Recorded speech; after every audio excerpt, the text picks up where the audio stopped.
Naman ngayon mga kabayan ay magsasangag ng buto ng kasoy.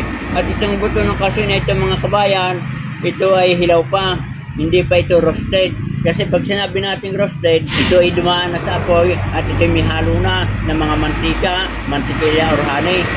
Ang ating gagawin ito ay atin ng isasangag para tayo makasigurado na tayo ay safe. At ito atin ang ilalagay dito. Yan, itong mga kabayan na hindi natin gagamitan ng mga mantika o yung iba pang mga preservative. Asin lamang ating hahalo at kinakailangan huwag nating susunugin. Yan, lagyan ng konting acid para tayo iwas sa mga cholesterol.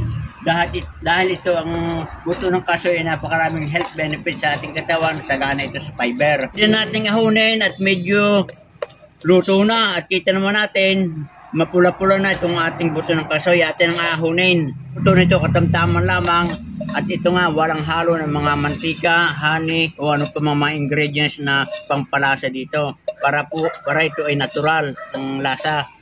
Finished product ng ating isinangag na buto ng kasoy at ito ay napakasarap at maraming vitamins and minerals sa ating katawan. At ito ang buto ng kasoy mga kabayan ay nagtataglay. Kain ng kasoy ay mayaman sa protina at mataas sa fiber. At ang pinakamaganda dito sa kasoy, ito ay maraming vitamins and mineral katulad ng copper, magnesium, phosphorus at iron. Meron din siyang unsaturated fat.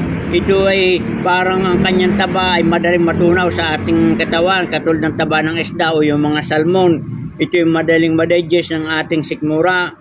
At itong kasoy mga kabayan ay nakakatulong upang makaiwas tayo sa sakit sa puso at maganda rin sa kalusugan ng ating utak.